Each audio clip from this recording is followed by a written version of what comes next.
जय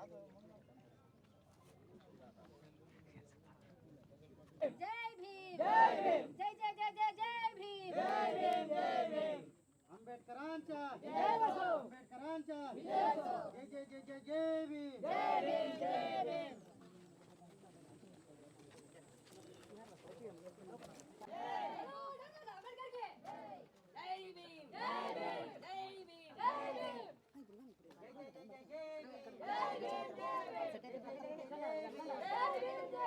अंबेडकरांचा अंबेडकरांचा अंबेडकरांचा जय जय जय जय जय भीम जय जय जय जय जय Bhim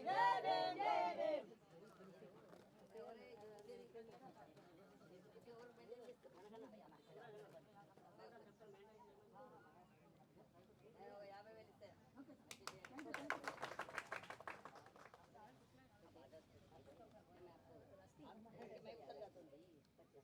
She came off hotel identified by Truecaller.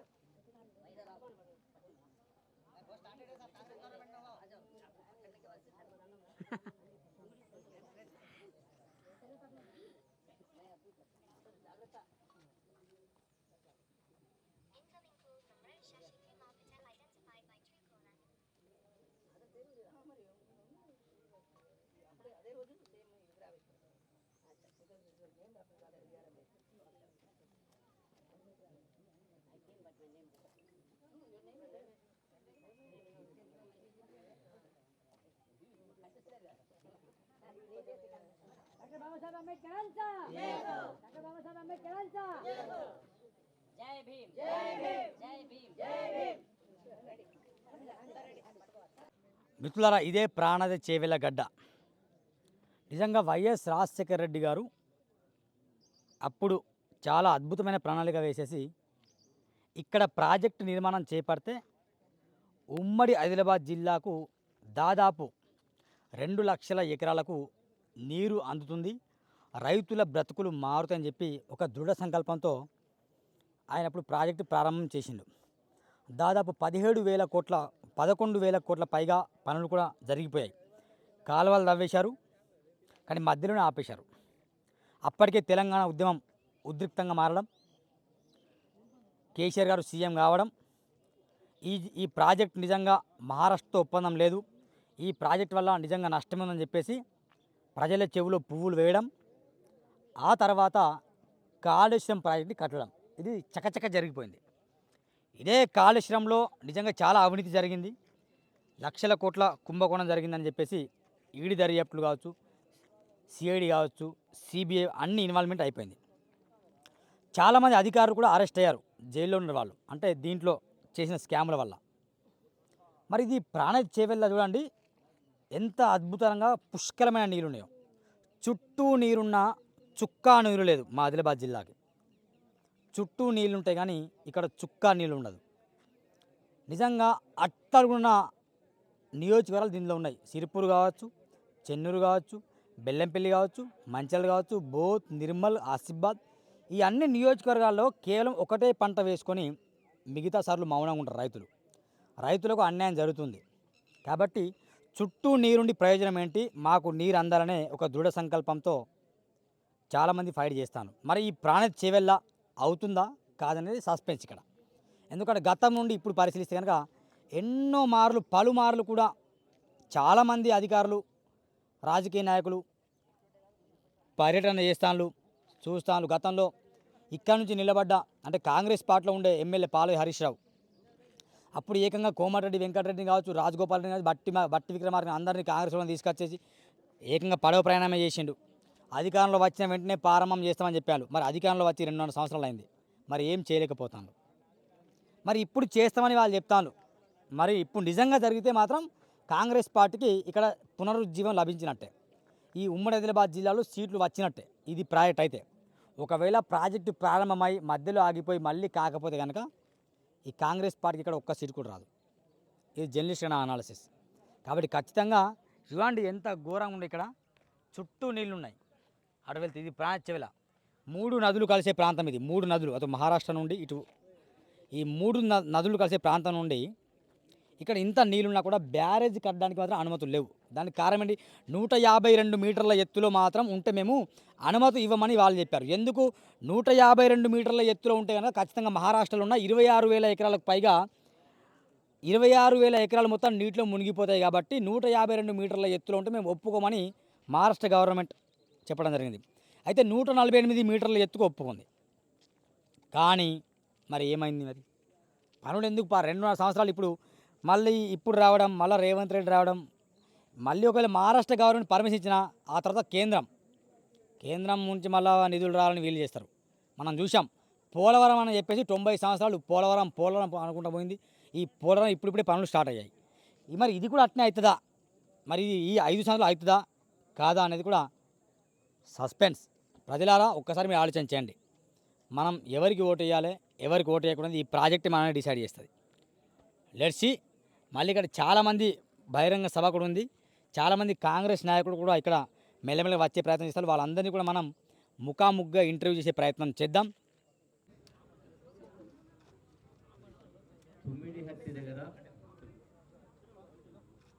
గతంలో డాక్టర్ వైఎస్ రాజశేఖర రెడ్డి గారు కాంగ్రెస్ ప్రభుత్వ హయాంలో ప్రాణహిత చేవేళ్ల సుజల స్రవంతి కార్యక్రమానికి 2008లో శ్రీకారం చుట్టిన సందర్భంగా మళ్ళీ ఈ రోజున కాంగ్రెస్ ప్రభుత్వ హయాంలో ఈ తుమ్మిడిహట్టి ప్రాజెక్టును ముందుకు తీసుకెళ్లిన కార్యక్రమంలో భాగంగా ఇక్కడికి విచ్చేసినటువంటి నాతో పాటు సహచర గౌరవ మంత్రివర్యులు పెద్దలు వివేక్ గారు, అలాగే గౌరవ శాసనసభ్యులు వినోద్ గారు, గౌరవ శాసనసభ్యులు హరీష్ గారు, గౌరవ శాసన మండలి సభ్యులు దండ విఠల్ గారు, అట్లాగే జిల్లా కలెక్టర్ అనిత గారు, అట్లాగే జిల్లా కలెక్టర్ గారు, ఇతర మీడియా మిత్రులందరికీ, ఇక్కడ ఉన్నటువంటి పెద్దలందరికీ కూడా హృదయపూర్వక నమస్కారం తెలియజేసుకుంటూ 2008 అంటే సుమారుగా మరి సుదీర్ఘకాలంగా ఈ యొక్క ప్రాజెక్టు పూర్తిగా అమలుకు నోచుకోలేదు. అందుకే ఈరోజు మళ్ళీ ఇందిరమ్మ ప్రభుత్వంలో గౌరవ ముఖ్యమంత్రి రేవంత్ రెడ్డి గారి నాయకత్వంలో ఈనాడు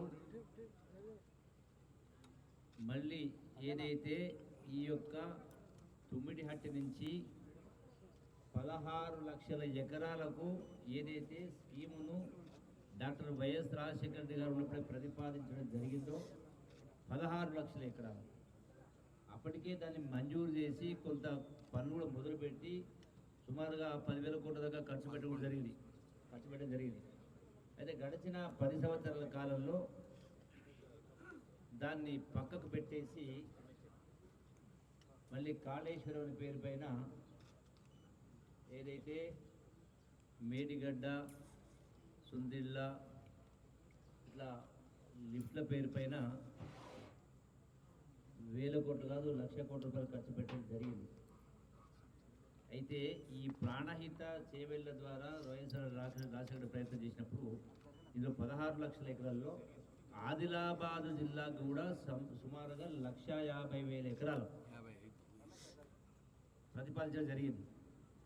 కానీ భూమిలో పడేయడం జరిగింది. ఎక్కడి వరకు చేవేళ్ల వరకు వెళ్ళేది నీళ్ళు ప్రతిపాదించింది. అయితే ఇప్పుడు మళ్ళీ ఈ యొక్క స్కీమును ఇరిగేషన్ ప్రాజెక్టు ముందుకు తీసుకెళ్ళడం కోసం ఈ ప్రభుత్వం కంకణ బద్దులై కట్టుకుని ఈనాడు మళ్ళీ దీన్ని ముందుకు తీసుకెళ్ళే ప్రయత్నం చేస్తూ ఉన్నాం. ఇందులో ఆదిలాబాద్ జిల్లాకు సంబంధించి 3 నియోజకవర్గాలకు సుమారుగా 2 లక్షల ఎకరాలకు ఆ 3 నియోజకవర్గాలు కూడా ఒకటి సిర్పూర్ కాగనగరు, అట్లాగే బెల్లంపల్లి, చెన్నూరు 3 నియోజకవర్గాలకు సుమారు 2 లక్షల ఎకరాలు. దీంతో పాటుగా ఇక్కడ తుమ్మిడిహట్టి నుంచి ఎల్లంపల్లి దాకా నీళ్లు తీసుకెళ్ళి అక్కడికి వెళ్ళి ఏదైతే మొదటగా ప్రతిపాదించిన ప్రకారం ఈ మొత్తం రైతాంగానికి 16 లక్షల ఎకరాలు నీళ్ళు ఇవ్వాలి, చేవేళ్ల దాకా నీళ్లు తీసుకెళ్ళినటువంటి కార్యక్రమాన్ని ముందుకు తీసుకెళ్ళినటువంటి ప్రయత్నంలో భాగంగా ఇప్పటికే సంబంధిత ఇరిగేషన్ శాఖ మంత్రులు ఉత్తమ్ కుమార్ రెడ్డి గారు, గౌరవ ముఖ్యమంత్రి రేవంత్ రెడ్డి గారు అధికారులతోటి పలు దఫాలుగా చర్చించి సమీక్ష చేసి అట్లాగే దానికి స్కీమ్ సంబంధించి కన్సల్టెన్సీకి ఇచ్చి అవన్నీ కూడా తయారు చేయడం జరిగింది. అయితే ఇందులో ప్రధానంగా 150 అంటే సముద్ర మట్టానికి 150 మీటర్ల ఎత్తున ఈ యొక్క తుమ్మిడిహట్టి బ్యారేజ్ను నిర్మించాల్సిన అవసరం ఉంది. అక్కడి నుంచి ఇప్పటికే 2 టీఎంసీ రోజుకు 2 టీఎం చొప్పున 22,000 క్యూసెక్లో నీళ్లు తీసుకెళ్ళడానికి కెనాల్స్ కూడా కొన్ని తవ్వడం జరిగింది. సో తదనంతరం ప్రభుత్వాలు మారడం, అది ఆగిపోవడం జరిగింది. ఇప్పుడు దీన్ని మళ్ళీ రాష్ట్ర ప్రభుత్వం తరఫున గౌరవ ముఖ్యమంత్రి గారు ఇప్పటికే చెప్పడం జరిగింది.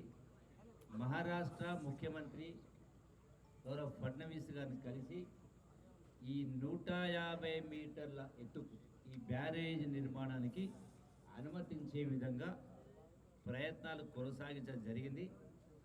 ఈ సందర్భంగా ఇక్కడే బీజేపీ శాసనసభ్యులు హరీష్ గారు ఉన్నారు.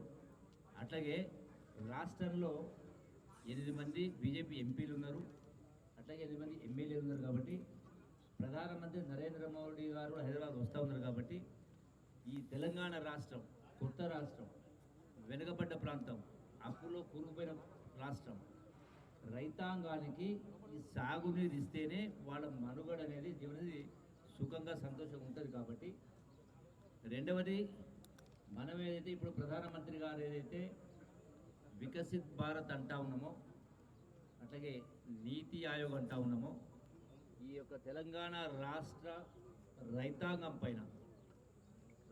పైన వాళ్ళ సుదీర్ఘకాలమైనటువంటి కళను నెరవేర్చడం కోసం పెద్ద మనం చేసుకొని మహారాష్ట్ర ముఖ్యమంత్రి ఫడ్నవీస్ గారి దగ్గరికి గౌరవ ముఖ్యమంత్రి గారు, సంబంధిత ఇరిగేషన్ శాఖ మంత్రులు అందరూ కూడా వెళ్ళడం జరుగుతుంది, కలవడం జరుగుతుంది. వారిని ఒప్పించే కార్యక్రమం చేసి ఈ యొక్క ఎక్కడ కూడా ఎందుకంటే ఈ సందర్భంగా మాట చెప్తా ఉన్నా, రిజర్వాయర్లు ప్రాజెక్టులు కట్టినప్పుడు కొన్ని పొలాలు మునగడం సహజం. నాగార్జున సాగర్ తీసుకుంటే కొన్ని లక్షల ఎకరాలు మునిగింది. వాక్రానంగల్ ప్రాజెక్టు నుండి చాలా లక్షల ఎకరాలు మునిగింది. శ్రీశైలం ప్రాజెక్టులో సుమారుగా 1,00,000 ఎకరాల పైన మునిగింది. ఇక్కడ తుమ్మిడిహట్టి దగ్గర వచ్చేది ఏ గ్రామం మునుగదు, ఏ గ్రామం కూడా మునుగదు. ఆర్థికంగా నష్టపరిహారం ఇచ్చే కార్యక్రమం జరుగుతుంది. ఆ గ్రామ ప్రజలు కూడా లబ్ధి జరుగుతుంది. కాబట్టి మహారాష్ట్ర ప్రభుత్వానికి వచ్చేటువంటి నష్టం లేదు. కాబట్టి రాష్ట్ర ప్రభుత్వమే ఆ యొక్క ఆర్థిక భారాన్ని భరించడానికి సిద్ధంగా ఉంది. కాబట్టి మరి దీనికి అనుమతిస్తే, లేదంటే ఏమిటంటే మనం 2 టీఎంసీలు అంటే 22,000 క్యూసెక్ నీళ్లు తీసుకోవడానికి సాధ్యం కాదు. ఆ 150 టీఎంసీలకు 150 లెవెల్కు అక్కడ మహారాష్ట్ర ప్రభుత్వం అనుమతిస్తేనే అక్కడైతేనే సాధ్యమవుతుంది. కాబట్టి ఇది పెద్ద మనం చేసుకోవాలని చెప్పని మహారాష్ట్ర ముఖ్యమంత్రి ఫడ్నవీస్ గారికి, అట్లాగే ఎల్లుండి ప్రధానమంత్రి రాబోతున్న వారు కూడా మేము ఈ వేదిక ద్వారా విజ్ఞప్తి చేస్తూ ఉన్నాం. తెలంగాణ రాష్ట్రంలో ఉన్నటువంటి ఎంపీలకు, ఎమ్మెల్యేలకు కూడా, ముఖ్యంగా బీజేపీ ఎంపీలకు కూడా మేము విజ్ఞప్తి చేస్తూ ఉన్నాం. ఎందుకంటే ఈ యొక్క స్కీమ్ను ముందుకు తీసుకెళ్తే 16 లక్షల ఎకరాలు శాశ్వతంగా, ఎందుకంటే నీళ్ళు మొత్తం సముద్ర పాలవుతా ఉన్నాయి. ఈ ప్రాణహిత నుంచి సముద్రంలో కిందికి వెళ్ళిన తర్వాత సుమారుగా సంవత్సరానికి 3 కోట్ల ఎకరాలకు మారే నీళ్ళు, అంటే సుమారుగా 3,000 టీఎంసీ గోదావరి సముద్ర పాలవుతూ ఉంది. ఎవరు దాన్ని ఉపయోగించుకునే పరిస్థితి లేదు. కాబట్టి దీనికి ఈ ప్రభుత్వం కట్టుబడి ఉంది, గౌరవ ముఖ్యమంత్రి కట్టుబడుతున్నారు. కాబట్టి ఖచ్చితంగా ఈ ప్రాజెక్టును ముందుకు తీసుకెళ్లే కార్యక్రమం చేసి ఈ యొక్క ఆదిలాబాద్ జిల్లా, యావత్ తెలంగాణ ఉన్నటువంటి ఇతర జిల్లాలు కూడా మొత్తం 16 లక్షల ఎకరాల నీళ్ళు ఏర్పాటు చేయడం జరుగుతుంది. రెండవది, ఏదైతే మేడిగడ్డ, అన్నారం బ్యారేజ్ ఏవైతే నిర్మాణం చేయడం జరిగిందో ఇప్పటికే అవి కుంగిపోవడం జరిగింది. వాటిని వాడుకునేటువంటి పరిస్థితి లేదు. కాబట్టి రెండవది ఏంటంటే, సంవత్సరానికి కరెంటు బిల్లుల ద్వారా 1,000 కోట్ల రూపాయలు అవుతాయి. తుమ్మిడిహట్టి నుంచి ఎల్లంపల్లి దాకా బై గ్రావిటీ, అంటే ఒక్క యూనిట్ కూడా కరెంటు ఖర్చు కాకుండానే కాలువల ద్వారా, సొరంగాల ద్వారా అక్కడ దాకా తీసుకెళ్ళవచ్చు. ప్రతి సంవత్సరం కొన్ని 1,000 కోట్ల రూపాయలు, ఇప్పటికే నాకు తెలిసి సుమారుగా 3-4 వేల కోట్ల రూపాయలు సంవత్సరానికి కరెంటు బిల్లు ఖర్చు అవుతారు. సో అదే డబ్బులతోటి మనం మహారాష్ట్రలో ఉన్నటువంటి ఆ గ్రామ తుమ్మిడి గ్రామ ప్రజలు కావచ్చు, అదే శివిని గ్రామం కావచ్చు. సో వాళ్ళకి నష్టపరిహారం ఇవ్వడం జరుగుతుంది.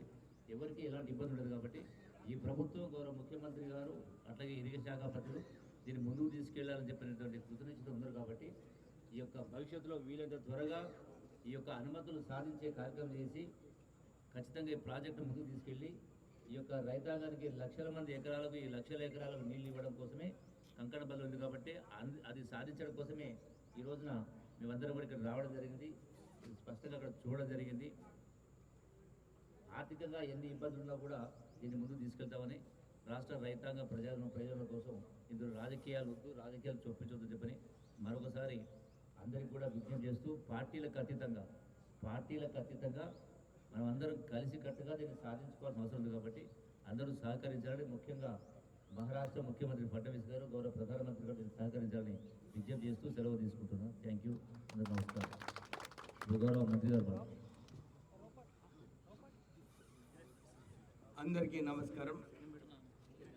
మన జిల్లా ఇన్ఛార్జ్ మంత్రివర్యులు పెద్దలు గౌరవనీయులు చూపల్లి కృష్ణారావు గారు, అలాగే మాజీ మంత్రివర్యులు ఎమ్మెల్యే వినోద్ గారు, మిత్రులు ఎమ్మెల్యే గారు హరీష్ గారు, మిత్రులు ఎమ్మెల్సీ గారు విఠల్ గారు, జిల్లా కలెక్టర్ గారు, ఎస్పీ గారు, మా లోకల్ సర్పంచెస్, సీనియర్ నాయకులు అందరితో సహా అందరికీ కూడా నమస్కారములు చెప్తూ, తెలంగాణ ప్రజలకు అందరికీ తెలుసు, అప్పుడు కాకా వెంకటస్వామి గారు మన ఈ నార్త్ తెలంగాణ ప్రాంతంలో నీటి ప్రాజెక్ట్ అవసరము. చాలామంది ఆ రోజులలో అన్నారు, ప్రాణహిత చెవెళ్ళ నీళ్ళు లేవు, ఈ ప్రాజెక్ట్ ప్రాణహిత చెవెళ్ళ కడితే నష్టపోతుందని చెప్పి చాలామంది ఆ రోజులలో చెప్పడం జరిగింది. కానీ వైఎస్ రాజశేఖర రెడ్డి గారు 3 సార్లు ఇక్కడ వచ్చి చూసి, ఇక్కడ వేన్గంగా, పెన్గంగా, వార్దా నదులలో సరైన నీళ్లున్నాయి, ఇక్కడ ఈ ప్రాజెక్ట్ పెడితే తెలంగాణ వ్యాప్తంగా 16 లక్షల ఎకరాలకు నీళ్ళు ఇవ్వచ్చు అని చెప్పి ఆ రోజులలో ఈ ప్రాజెక్ట్కి శంకుస్థాపన చేయడం జరిగింది. తర్వాత పృథ్వీరాజ్ చౌహాన్ గారు ఉన్నప్పుడు, కిరణ్ కుమార్ రెడ్డి గారు ముఖ్యమంత్రి ఉన్నప్పుడు మేమందరం ఎంపీస్గా ఉన్నాం అప్పుడు ఆ రోజులలో తెలంగాణ గురించి కొట్లాడటానికి. అప్పుడు ఆ సమయంలో ఒక ఒప్పందం అయింది పృథ్వీరాజ్ చౌహాన్ గారికి, కిరణ్ కుమార్ రెడ్డి గారికి. 152 మీటర్లలో ఈ ప్రాజెక్ట్ పెట్టుకోవచ్చు అని చెప్పి, దీనికి డీటెయిల్స్ వర్కౌట్ చేయమని చెప్పి ఢిల్లీలో అప్పుడు ఆ రోజులలో ఇరిగేషన్ మంత్రివర్గం ముందు ఈ ఒప్పందం కావడం జరిగింది. తర్వాత తెలంగాణ వచ్చింది. తెలంగాణ వచ్చిన తర్వాత ఇంతకుముందు చాలాసార్లు చెప్పినట్టు కేసీఆర్ ఆ రోజులలో ఎట్లా ఈ ప్రాజెక్ట్ని ఇంప్లిమెంట్ చేయొద్దు, కమిషన్లు ఎట్లా దోచుకోవాలి, ఈ ప్రాజెక్ట్ని విఫలం చేయాలని చెప్పి ఆ రోజులలో పోయి ఫడ్నవీస్ గారితో 148 మీటర్లు చేసి ఈ ప్రాజెక్ట్ని తుమ్మడిగట్ట నుంచి మేడిగడ్డ వరకు షిఫ్ట్ చేయడం జరిగింది. అంటే ప్రాణహిత చెవెళ్ళలో ఇప్పుడే మంత్రి గారు చెప్పినట్టు 35,000 కోట్ల ప్రాజెక్టులో అప్పుడు 11,000 కోట్ల రూపాయలు ఆల్రెడీ ఖర్చు పెట్టడం జరిగింది. కేవలం 25,000 కోట్ల రూపాయలు ఖర్చు పెడితే ఆ ప్రాజెక్ట్ పూర్తిగా అయింది. ఇంకా అంతేగాక ఇప్పుడే చెప్పినట్టు 152 మీటర్స్లో కూడా కేవలము 5,000 ఎకరాలు మహారాష్ట్రలో మునిగిపోతాయి. దీనికి సబ్మర్జెన్స్ కోసం కూడా ఆ రోజులలో 5,000 కోట్ల రూపాయలు ఇస్తే సరిపోయేది. కానీ కేసీఆర్ గారు అప్పుడు ఈ ప్రాజెక్ట్ని డైవర్ట్ చేస్తేనే కమిషన్లు వస్తాయి. అప్పుడు ఉన్న రోజులలో మెగా కృష్ణారెడ్డి కాంట్రాక్టర్ మీ అందరు తెలిసిన విషయమే. ఆ రోజులలో చిన్న కాంట్రాక్టర్ ఉండే. ఈ కాళేశ్వరం ప్రాజెక్ట్ తర్వాత ప్రపంచంలోనే ధనిక కాంట్రాక్టర్ కావడం జరిగింది. అంటే కేసీఆర్, మెగా కృష్ణారెడ్డి వీళ్ళందరూ కూడా తెలంగాణను దోచుకోవడానికి ఈ 1,00,000 కోట్ల ప్రాజెక్ట్ కాళేశ్వరంలో కట్టడం జరిగింది. మీరు అందరు చూసినారు, మొన్న కూడా ముఖ్యమంత్రి గారు విజిట్ చేసినప్పుడు ఈ కాళేశ్వరం కుంగిపోయింది. ఒక్క బొట్టు నీళ్లు కూడా దాంట్లో వాడుకునే పరిస్థితి లేదు. 4 సంవత్సరాలు అయింది కాళేశ్వరం ప్రాజెక్ట్ ప్రారంభించి. సుమారు 60 టీఎంసీ నీళ్ళే వారు 6 రోజులలో పంపు చేయడం జరిగింది. ఎల్లంపల్లిలో పంపు చేసిన తర్వాత ఇప్పుడే మంత్రివర్యులు చెప్పినట్టు గ్రావిటీ నుంచి నీళ్లు తుమ్మిడిగట్ట నుంచి రావడము, ఆ రోజులలో 3,000 కోట్ల రూపాయలు ఎలక్ట్రిసిటీ బిల్లు వచ్చినప్పటికీ కూడా పైనుంచి నీళ్ళు వస్తున్నాయని చెప్పి కింద మళ్ళీ ఆ నీళ్ళన్నీ కూడా వదిలేవలసింది.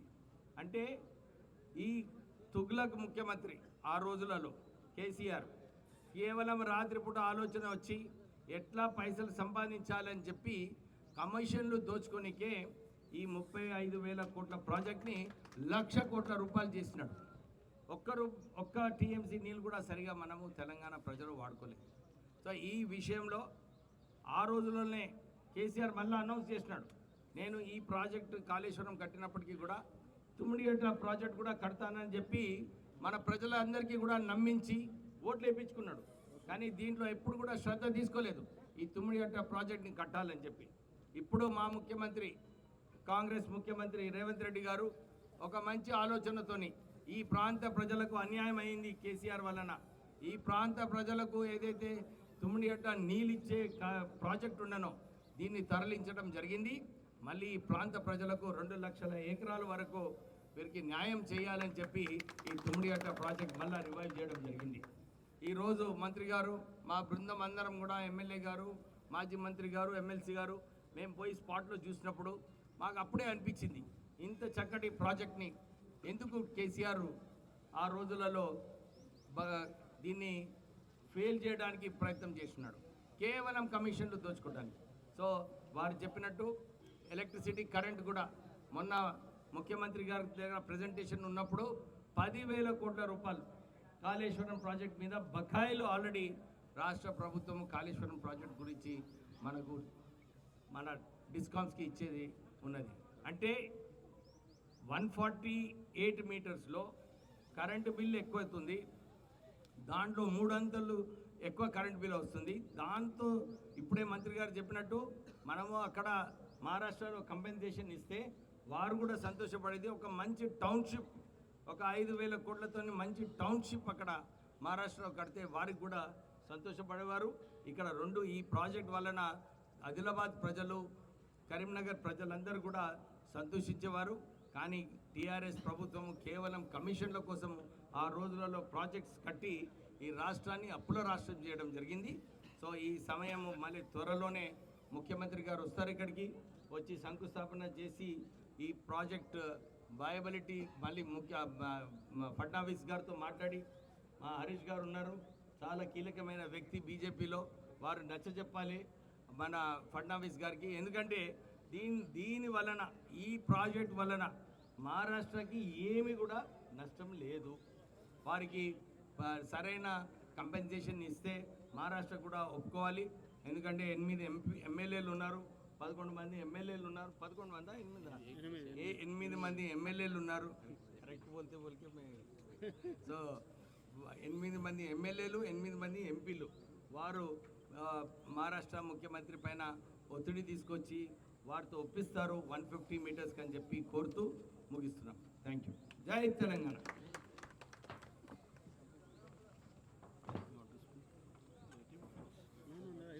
చలో జాయింగే.